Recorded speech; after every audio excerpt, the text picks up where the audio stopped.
The Pitt Panthers men's basketball team had a terrible loss over the weekend, blowing a double-digit lead to a less than mediocre Wake Forest team. This loss leaves Pitt fans with a bad taste in their mouths, questioning if this team can really be competitive in the ACC this season. We take a look at that loss and more on this week's Hail to Pitt podcast.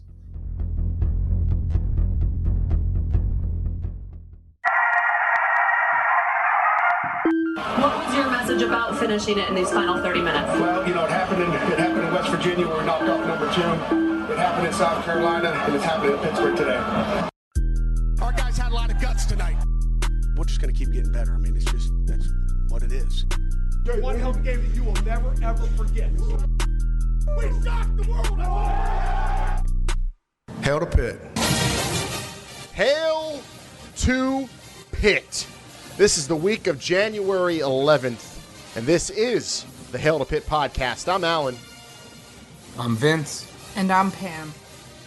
This is it, 2020. It's lit, and all I want to do is hail to Pitt. Disappointing end of the regular season last year for the Panthers, but they rebounded with a quick lane bowl victory. Pat Narduzzi's first over Eastern Michigan.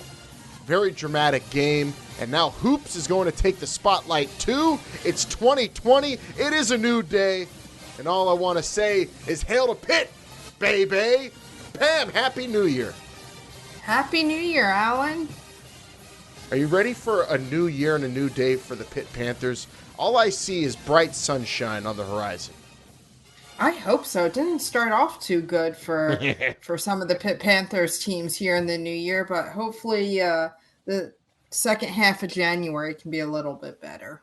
Yeah, I'm just already looking to the end of 2020 for Pitt basketball, because that Wake Forest game, for as relieved as I was for the Eastern Michigan win for football, the anger and rage at that loss, I can't even begin to tell you.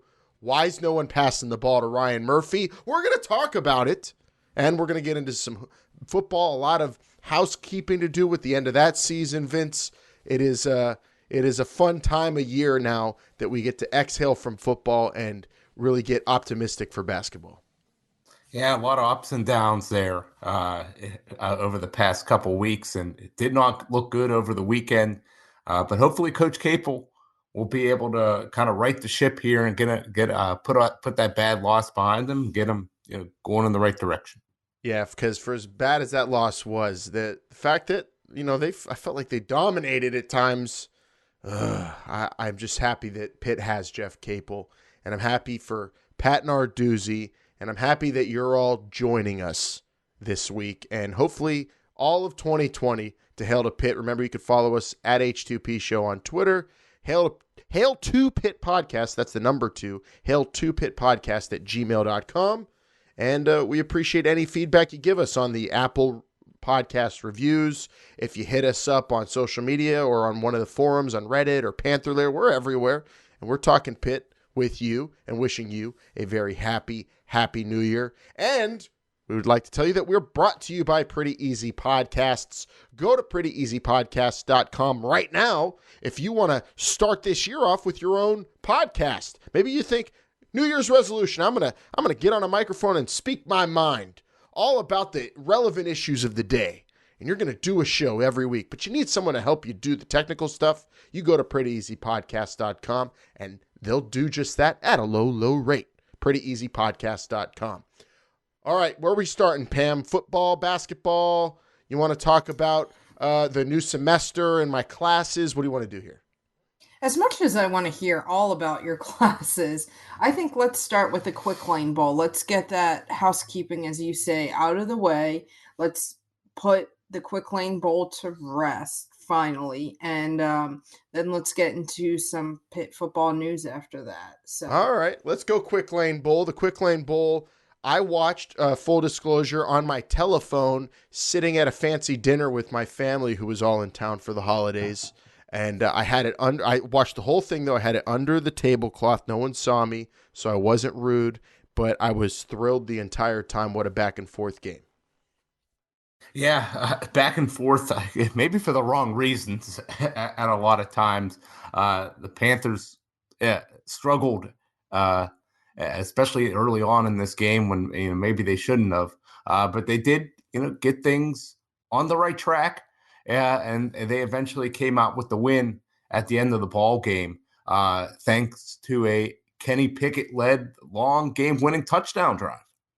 Yeah, the defense though, especially early on in the game. That just it it was a little disappointing to see the defense play the way they did, especially against a MAC team um in Eastern Michigan. But the defense the past few games kind of, do you think they've ran out of steam? Do you think that's what happened down the stretch for the Panthers defense because they had to carry this team so many times? Yeah, they were just worn out. Totally could tell that. I feel like the gas tank was still, they were one of the best in the country in terms of a team that could go for 4 quarters, but just, I think the will and energy that they had, way back in the UCF win, that was totally gone by the end of this year because of just how much weight they had to carry and really what they were playing for. What were they playing for to not be embarrassed?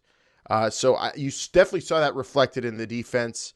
You saw players that had the fire. I'm not questioning any of that, but I'm just saying, you as a unit, they obviously were not playing their best. The thing I was most excited, I was actually kind of upset at this game as well, because they didn't run the ball at all, which we talked about beforehand. But I believe, Pam, there was only one offensive line penalty in this entire game by Pitt, at least by my count. Yeah, they really cleaned it up on that end, for sure. Definitely an area of weakness throughout the year. That was something positive, especially for the offensive line and all offensive players, to build upon that. So whatever they did to stay focused enough to not move and not have any pre-snap motion or illegal shifts, they need to do that before every game. Yes, do more of that.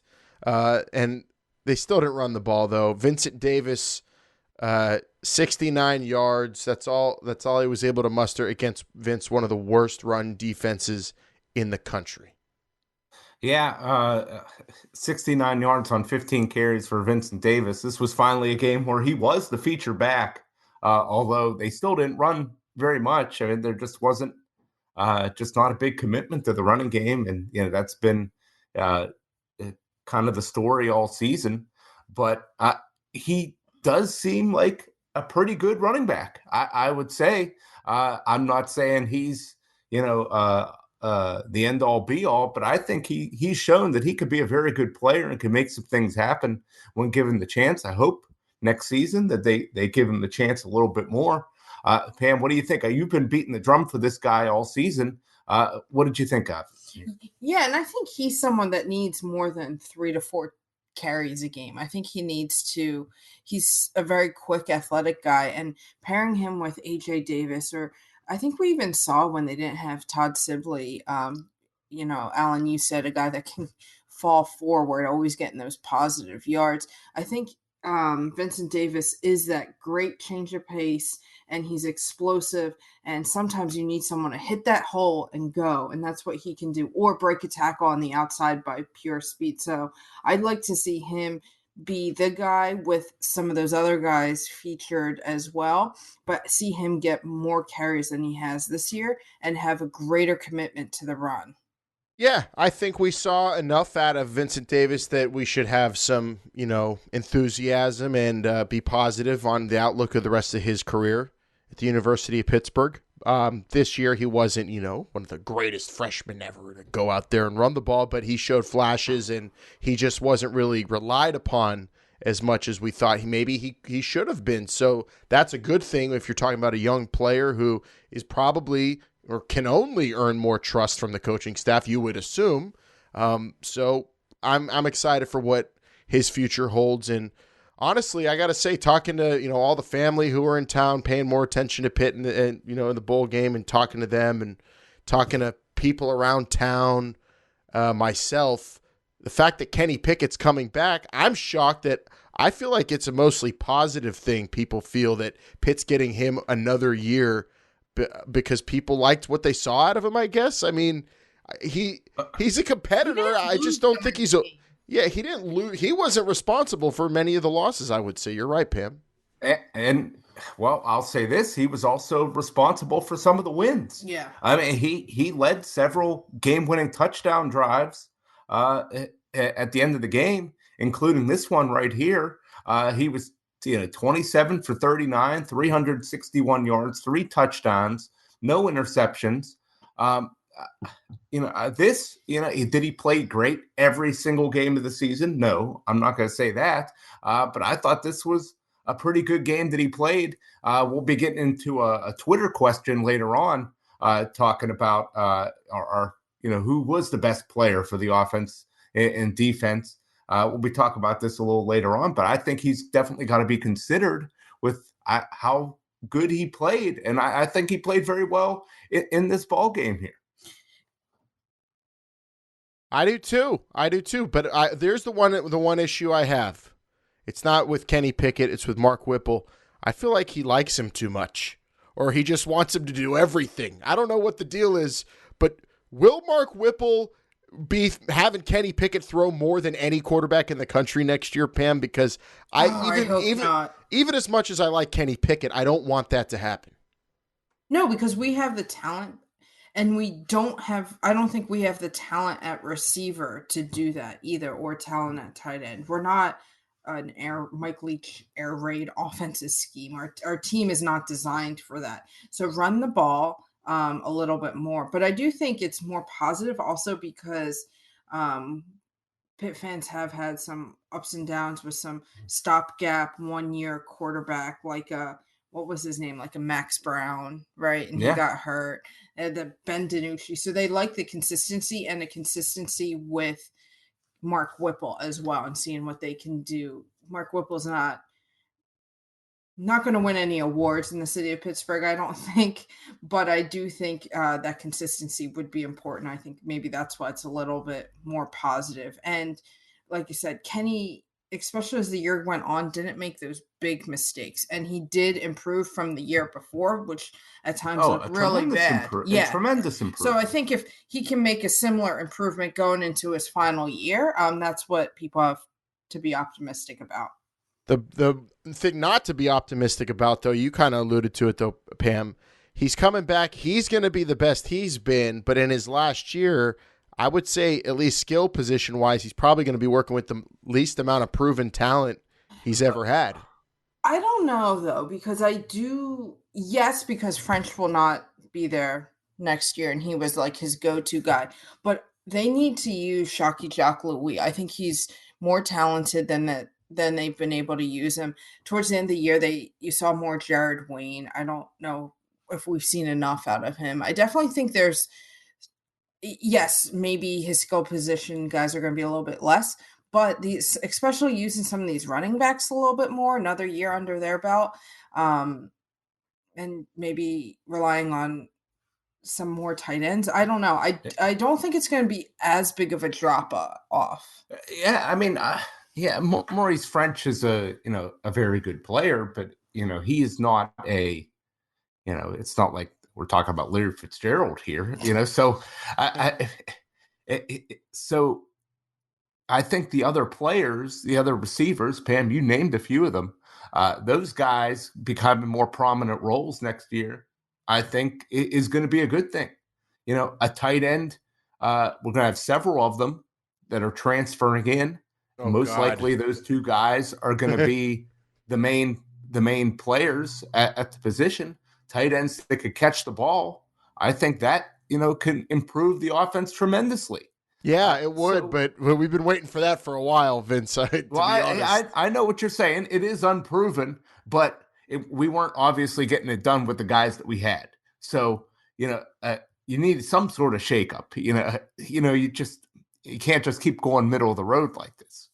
Well, I'm going to say in Yinzer fashion, to quote one of my uncles I was talking to on Christmas a couple of weeks ago, Pitt would have won some of them games if they had a tight end who could catch the ball. So it all goes down to the tight ends this past season. Sum it all up, Nakia Griffin-Stewart, 100% of the blame goes on him, Pam, according to my uncle. I don't know about that. Football more than anything is a team sport. So I don't know about that, but it definitely was the weakest part of this team. You can see that, the weakest position group. Yep. But the good thing about the Pitt Panthers is the strongest parts of their team, I would say, are coming back. 3 players in particular, Vince. This might have been the best present any of us as Pitt fans got over the holidays. Yeah, Patrick Jones, Jalen Twyman, and Paris Ford all returning. I think this was rather expected, but you hear rumblings that these guys are testing the water, so to speak. Do you think Paris Ford or Jalen Twyman could play in the XFL right now? Oh yeah, I don't think there's any question about that. Thank goodness the draft was way earlier this year. But these 3 guys are going to be returning. They are the cornerstones of this defense, particularly Twyman and Ford, 2 first team all conference players. You're going to have those guys coming back, plus hopefully a healthy Keyshawn Camp, and hopefully a healthy Rashad Weaver as well. That could be a potentially very dynamite defense, particularly that defensive line. We'll be talking about it, in the spring practice and certainly next year in the fall. But these guys, this could be a potentially very, very good defense. There's obviously certain positions that they're going to have to fill, like linebacker, maybe another safety. But you got your best players coming back, and these are guys that were already playing at an all conference level, and I think they could be even performing at an All-American level next year. Yep, let's just hope that there's also someone who could fill that Kylan Johnson role, because I do not want to. I feel he was really overlooked this season. That was a tremendous pickup and leadership and consistency all season long, Pam. Someone like that to go along with these guys next season. Yeah, but I think that's a good thing. Not a good thing he was overlooked, but I think that just spoke to the strength, especially of that defensive line, that they were the leaders up towards the top in the nation in sacks. And Paris Ford had explosive plays throughout the year, and he did it in explosive ways. But I think Johnson was overlooked, but he was a solid player. And really held down that linebacking crew, a linebacking core that we had questions about. I particularly did going into this year. So we'll see if they can fill that void. Yes, let's hope that the defense is even better next year. I still don't know how much better they could get. Need to score, Mark Whipple. That's what we're going to be talking about all offseason. But let's think about a couple of years down the road, Vince, because there could be an interesting quarterback battle for the Panthers on the horizon after the Kenny Pickett era ends. Yeah, we haven't had a good old-fashioned quarterback battle in a long time here, and a new horse has been added to the race. A new challenger has entered the room. Yeah, that countdown clock was on, and it hit 0, and my goodness, here comes Joey Yellen from Arizona State. This guy, we're all going to be yelling for this guy. Come 2021, I will be for sure. As he battles with, as of right now, Davis Bevel and Nick Patty, and this guy, a freshman this past year at Arizona State. He had to compete with a couple other freshmen there. Only really played in one game. Started a game against Southern Cal. Lost the game, but did throw for 292 yards, 63% completion percentage. That's not too shabby. This kid, Allen, a top 20 quarterback prospect out of high school, Mission Viejo High School, Allen, a huge powerhouse there in Southern California. So this guy, he comes from good stock, and it's going to be interesting to see how he can step in here and compete. He'll be here in the spring, so we'll hopefully we'll be able to get a look at him in spring practice this year, and hopefully he just soaks up all the knowledge from Coach Whipple, learns the offense, and is ready to battle it out in 2021. Yep, the long line of ballers from Mission Viejo, the house that Mark Sanchez made famous. Joey Yellen now on his football journey coming to Pittsburgh. And I just love it that, I mean, what we've seen out of Nick Patty is game manager, and I think he's got, enough athletic ability. I can't wait to see what Bevel's got. And then now you throw Joey Yellen in the mix. This is, I think, a good problem to have after Kenny Pickett is done. And the best part about all three of them is they all three have great names, Pam. Bevo, Yellen, and Patty. Absolutely.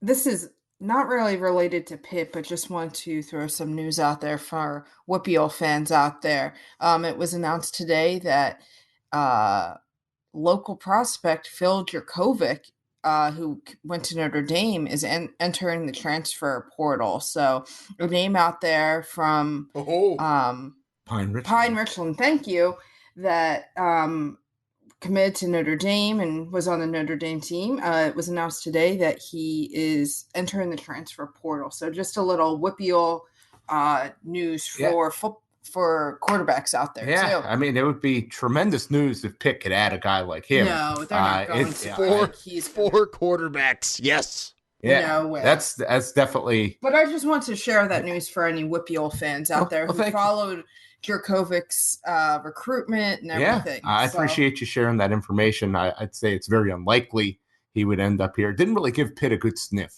whenever he was in high school.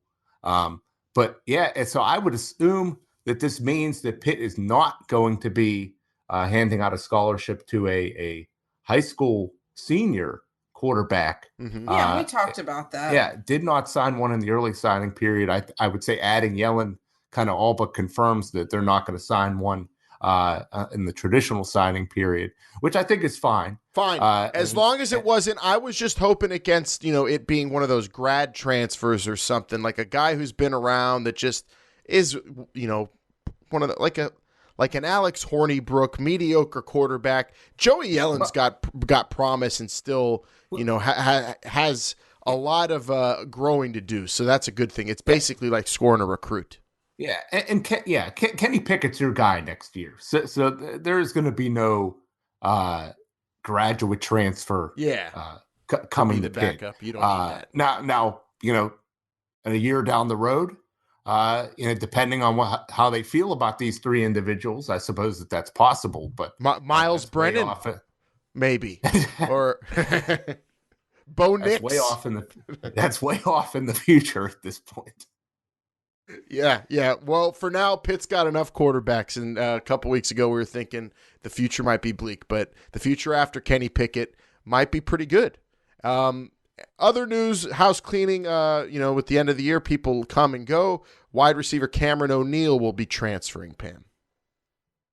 Yeah, not much to report on Cameron O'Neal. He didn't really play at all for Pitt. Yeah, just a receiver, a couple classes ago, Coach Narduzzi had brought in, it seemed like he was bringing in several receivers every year.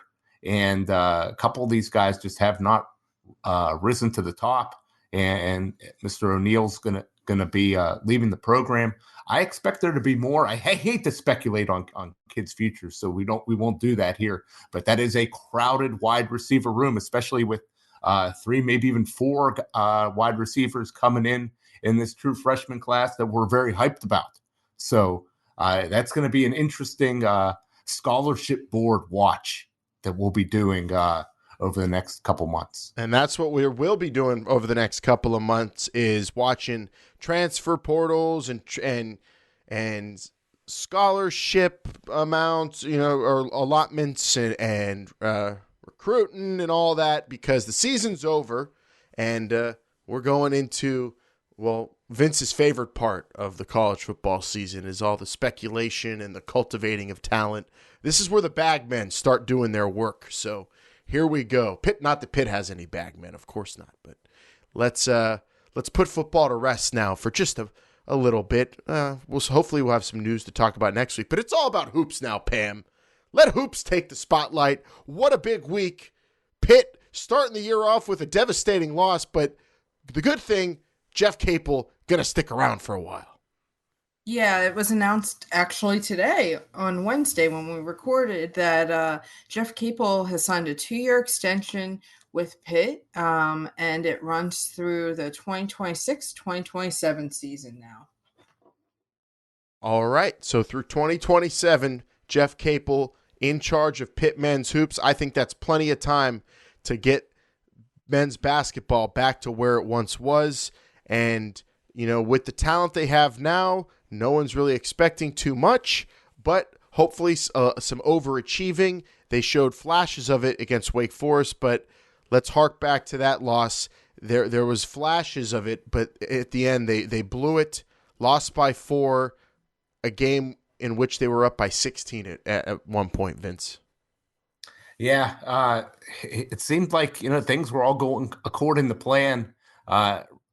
Murphy, he was hot in that first half, finished with 18 points, but it just seemed, towards the end of that first half, they gave up this huge lead, just big scoring droughts. And then in the second half, kind of more of the same, just, kept pace. And then down the end, several opportunities to get a go-ahead bucket and just couldn't do it. I know that these youngsters playing for Pitt probably have no idea who Carl Krauser was or don't understand the impact of a Brandon Knight at the University of Pittsburgh or know what Levance Fields meant to his team. But the thing about those guys they were floor generals who took the ball at the ends of games and they did what they had to do with the ball. And if they had to chuck it up, they would hog it. But they earned that right because they balled out. I don't think Pitt has a guy like that. And at the end of this Wake Forest game, you saw 2 knuckleheads acting like they were those kinds of players. And there was another player who was absolutely on fire and wide open in this game at the end of the game, and they didn't feed him the ball. What's up with that, Pam? You got Johnson and McGowan's acting like goofballs at the end of that.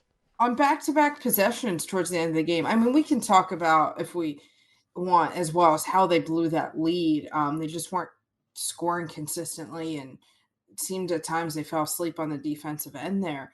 But at the end of the game, there was no way they should have lost that game on back-to-back possessions. Those guys had selfish shots. There was 4 people on them, and they wanted to be the hero when in reality, if they just passed it, and they could have passed it back. There was plenty of time on the shot clock.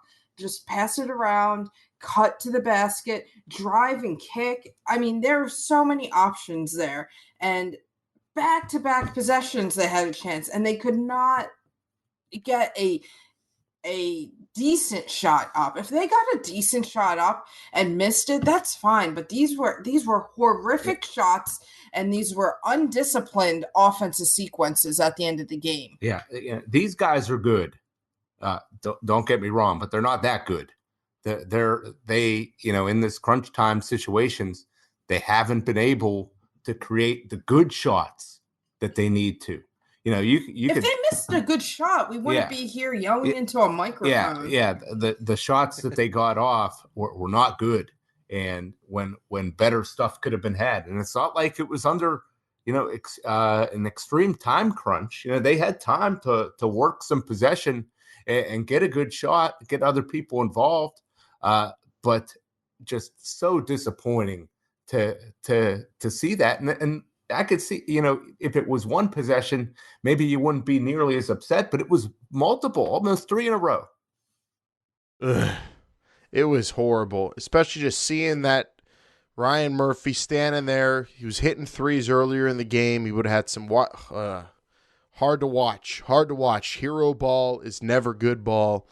I can't wait to see how they bounce back in just 20 minutes. From this recording, when we finish, we're going to watch Pitt take on UNC. I mean, a huge game on the road. Going to be tough, but, I think Pitt, from what we saw against Wake Forest in that first half at least, I think they have the chops to compete more so than they did last year in the ACC. I'm starting to believe in that. Yeah. I'm ready for my heart to be broken a lot this year, but I think competitive basketball is what we're going to get out of this team. They're a young team, and they're going to make stupid mistakes, but this is where we hope that as the year goes on, they don't make those same stupid mistakes over and over again. Yeah, I mean, you got these wild horses out there, and they need to be corralled. in order to win in this league. Yeah, they could be competitive with where they're playing, but they need to be put under control here a little bit. And this game against North Carolina, you'll see that I don't think they're going to be totally outmatched, especially with the freshman Anthony hurt. That North Carolina's best player, and Coach Roy Williams came out this week. He said, "Hey, this is my least talented team that I've had here at North Carolina."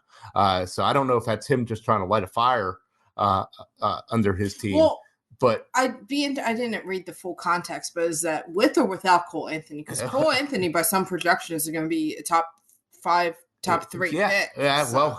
Well, maybe he's talking top to bottom. I don't know. But he's just blowing smoke. Well, it's going to be interesting. North Carolina has struggled a little bit this year. I think Pitt can stay, with them a little bit. I just don't think that they have enough. And one final thing I want to point out here is, Wake Forest was a team that was a game that Pitt had to have at home if they were going to hope to even think about getting an NCAA tournament berth or an NIT tournament berth. Now, losing an easy one at home, you're going to have to go and you're going to have to upset some people where you're not supposed to. And tonight would be an excellent place to start. Yeah, we're not going to spend any more time on UNC because by the time you listen to this, Game's could over. be made fools and they could have blown out by 30, or they could have blown UNC out. But after the UNC game, the next game is on Sunday against the U. Yep, Sunday night against Miami, and the Pitt ACC schedule has commenced. It is a full board now.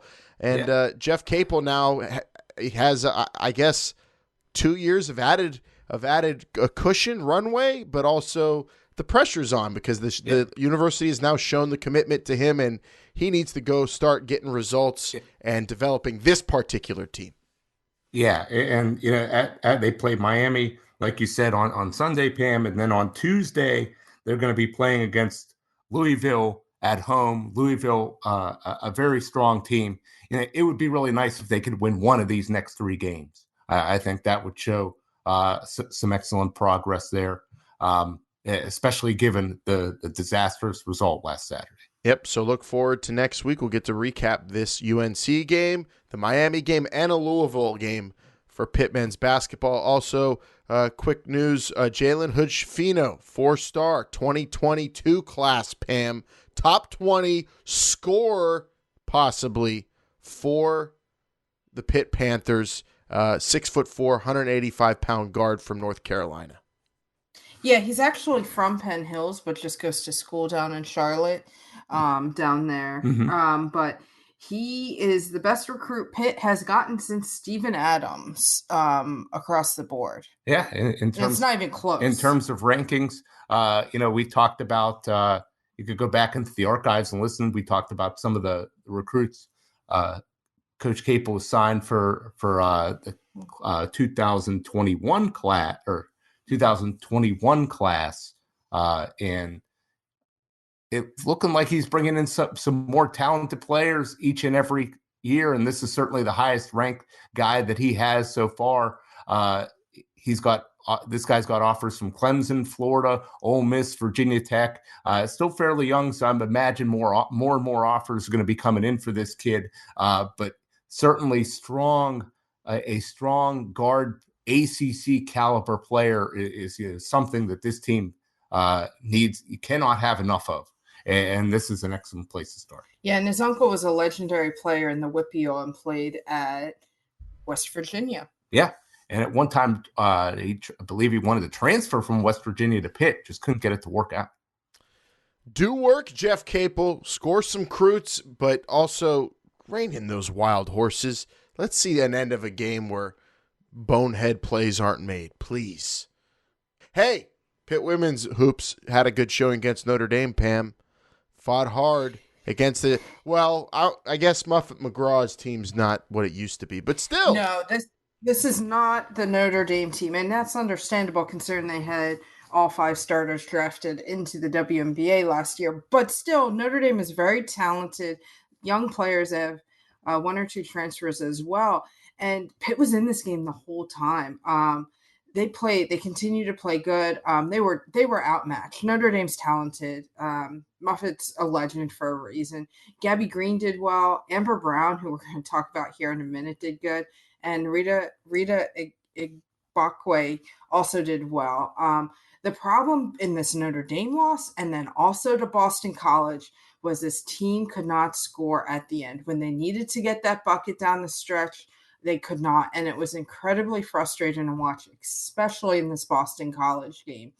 Their defense is there. And Amber Brown is going to be a star in the ACC. I'm telling you right now. She was freshman of the week. She controls the defensive end.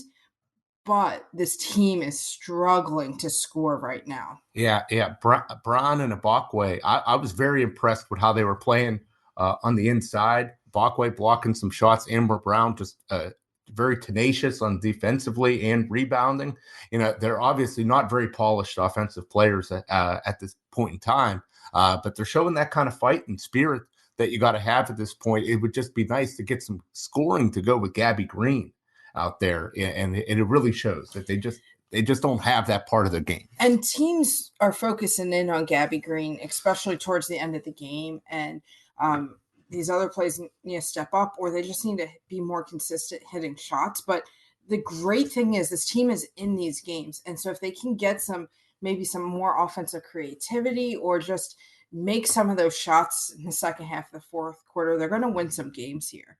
Their next game is this Thursday night against an 11-3 Virginia Tech team, which is going to be a tough matchup for them. They have a week off, and they play Clemson, who's a bottom team in the ACC as well. So I look for Pitt to be competitive that following week against Clemson, but we'll take a look at that game next week. Yeah, so Pitt women's basketball still trying to find that scoring touch. Like we said at the beginning of the year, who's going to make, who's going to hit the long ball on this team? Still trying to figure it out, but the growing pains are, well, I guess they're not as heartbreaking. It's not like, devastating. Like Pitt women's hoops is looking okay, showing flashes, but still, they're kind of, they're slumming it, and they're bottom of the ACC. But you see the glimpses, and Amber Brown, like you said, Pam, huge to get that freshman ACC Player of the Week for them, and we look forward to talking about those games coming up. Virginia Tech, Clemson, a week off before Clemson. Big games for Pitt women's basketball as well.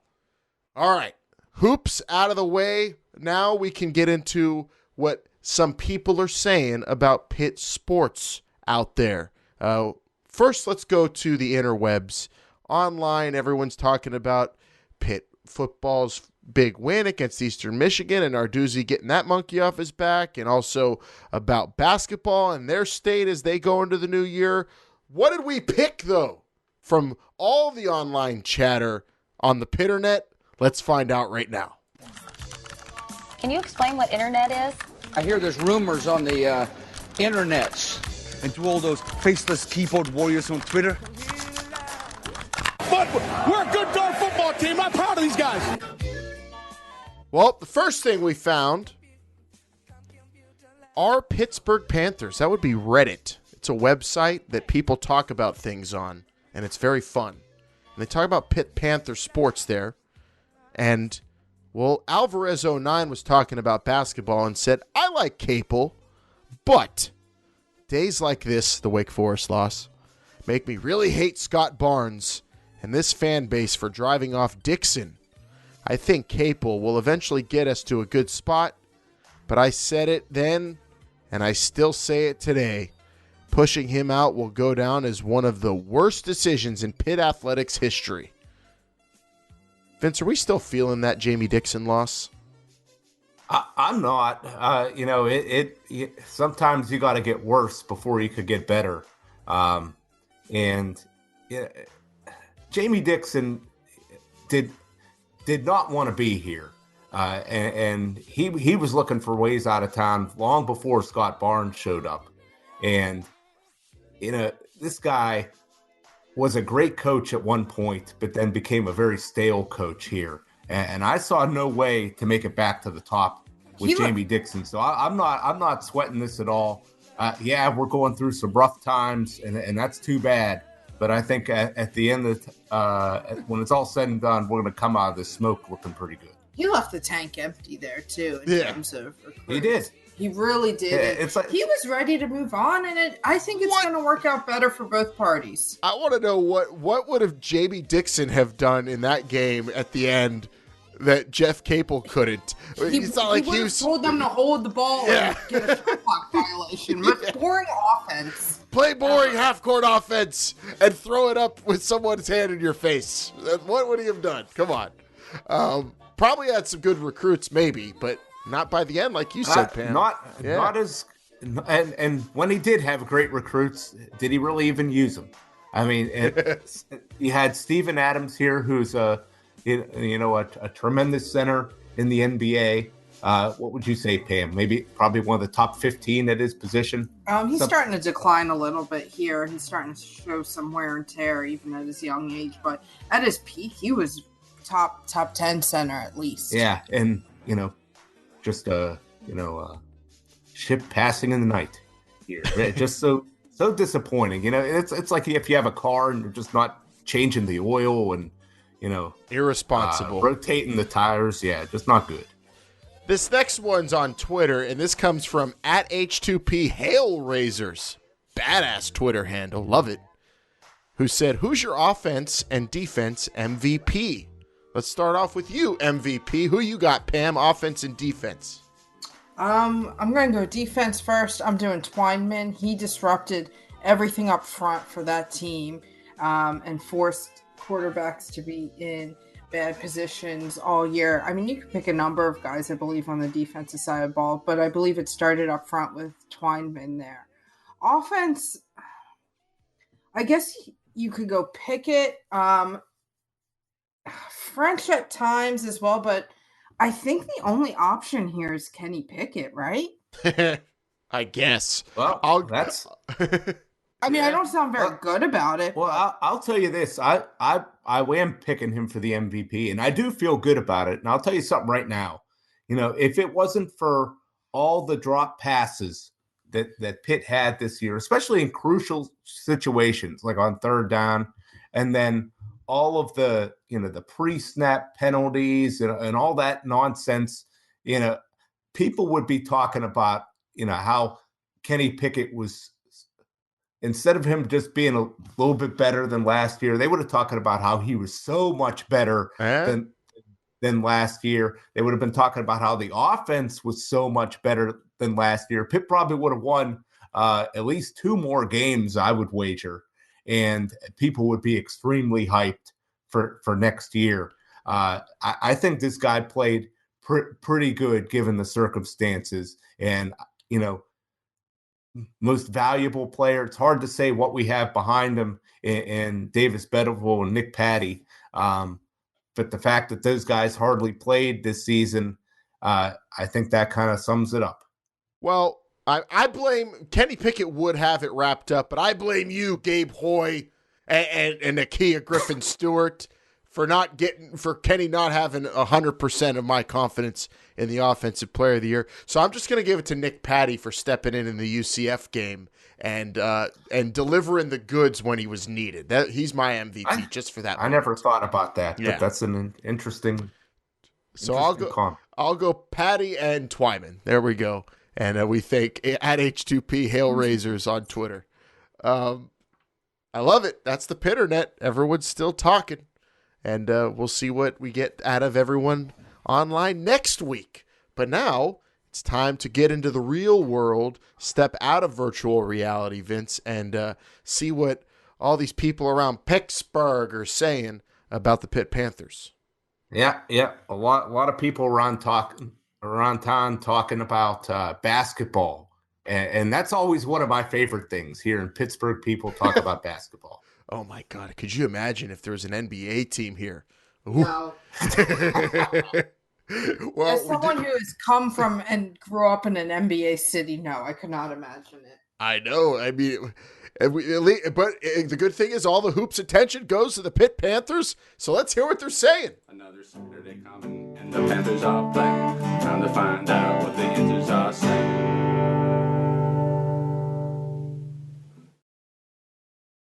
You see Pitt couldn't even beat Wake Forest. How can you beat up 16 and lose? Yeah, I just don't know about this team. I don't know about Capel either. Maybe we should bring Ben Highland back. Yeah, or maybe get like Jerome Brown or Chevy Trapman to be the assistants. I know Ramon Foster's probably going to be the next head coach, though, I bet. It could work under him. Yeah, I see him sitting courtside all the time. Hail to Pitt. What the Yinzers are saying. That's what the Yinzers are saying. A lot of disappointment off of that Wake Forest loss. Hopefully, the Panthers are going to be bouncing back and really get this college hoop season rolling.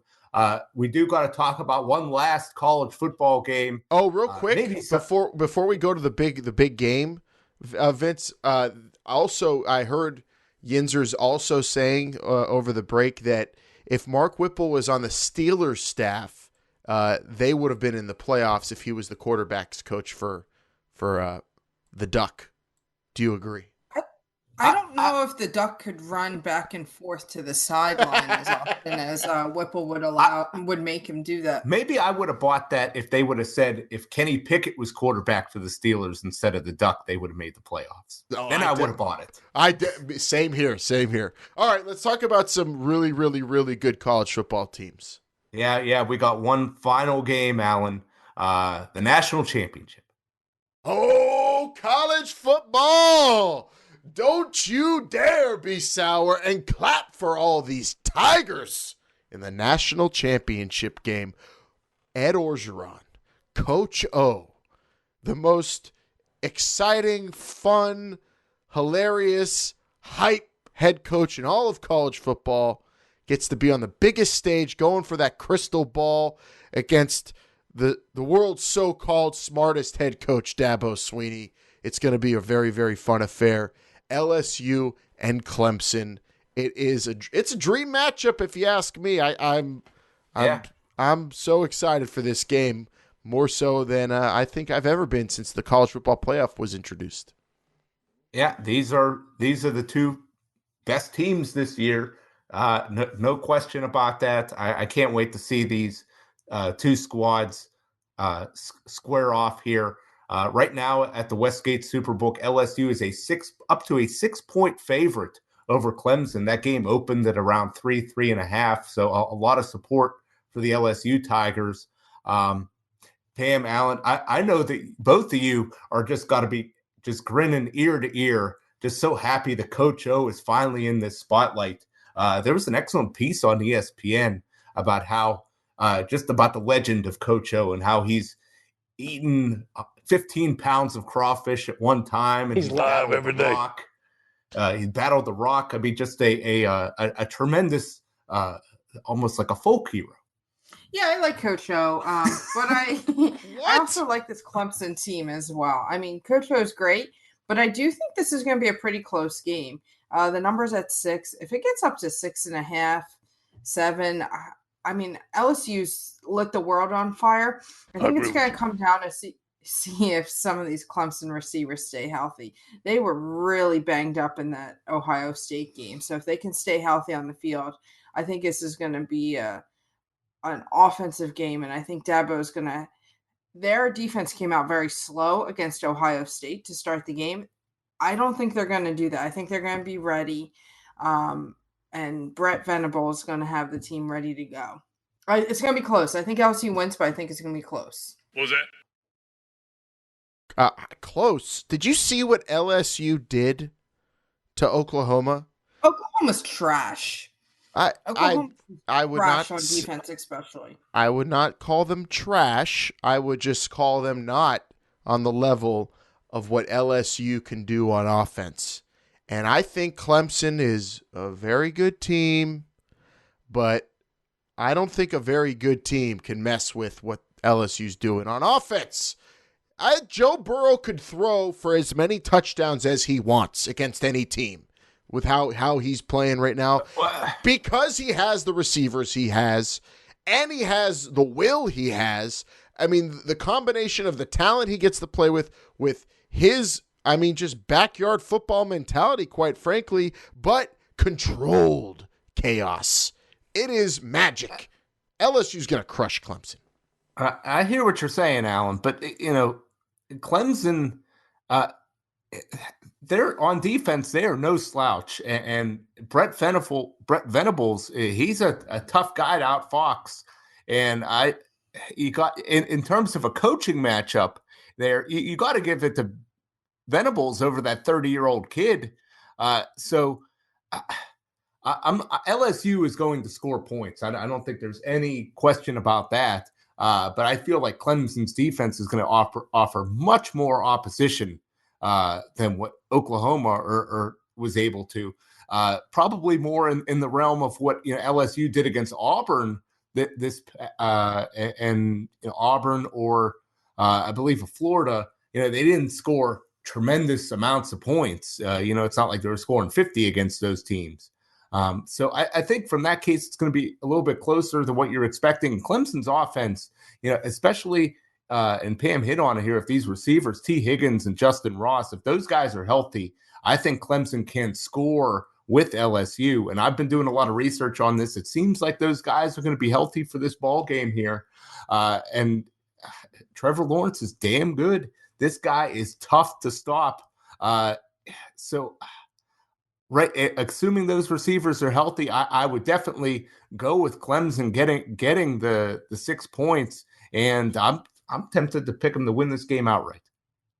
I don't know. I feel like the players on LSU's defense will rise to the occasion, unlike those Buckeyes that went into a shell and allowed Trevor Lawrence to have that epic run. He had no business running that far down the field, and they made him look like just the greatest quarterback in the history of big game college football on that one play. It was amazing. But he's not that good on that particular play. This is a quarterback that is going to eventually run out of luck, and I think it's going to happen against the LSU defense, who I think people are underestimating. They can make big plays, and I'm telling you, if you can't stop LSU's offense and only hope to contain them, that's no good. You're going to lose. Clemson's going to lose. Coach O's going to raise that crystal ball high for the state of Louisiana. It's going to be an amazing, amazing post-game celebration. I can't wait. Well, I don't think they have that crystal ball anymore. It's that golden stick. No, he's requested the crystal ball. Has he? Yeah, he's going to give him the crystal ball. I'm going to send him a crystal ball. Why would we get rid of the crystal ball? Isn't it? Yeah, they raise it, and then what you have in your thing is the golden stick in your trophy case. I thought that the crystal ball was locked up with all the BCS computers. It is. It's that stupid. Now it's the stupid gold thing with the black base. They hold it up. It's not as cool, but I'm just hoping that he gets the crystal ball. Crystal ball rules. Either way, this is going to be a fun game. I think LSU is going to win by double digits, but I think it'll be closer for sure than the Oklahoma game. And I'm hoping for no controversy like the Ohio State game too, Pam.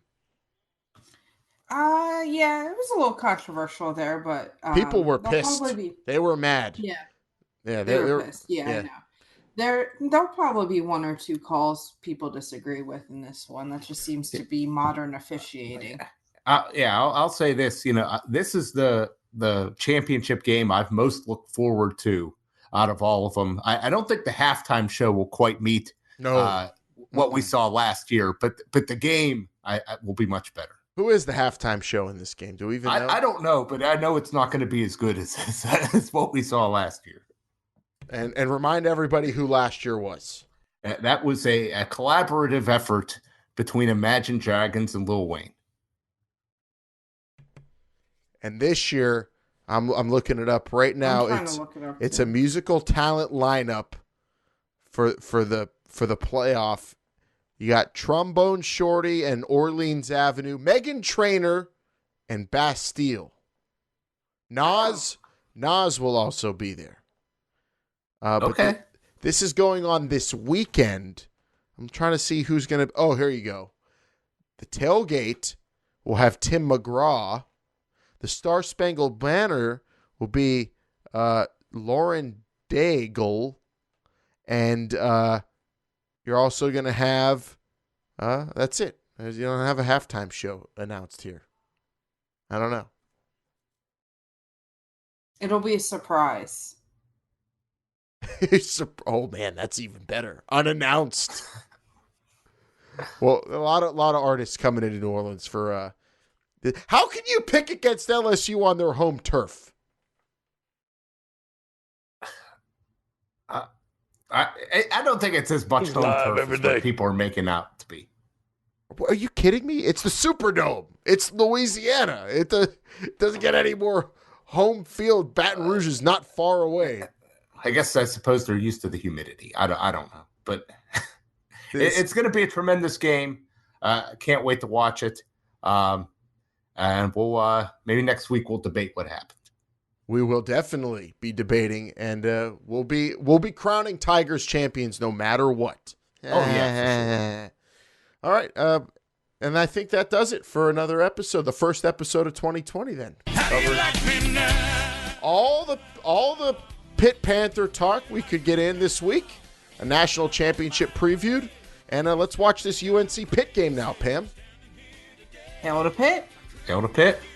We'll see you next week, everybody. Hail to you, hail to me, hail to Vince and Pam, and hail to Pitt.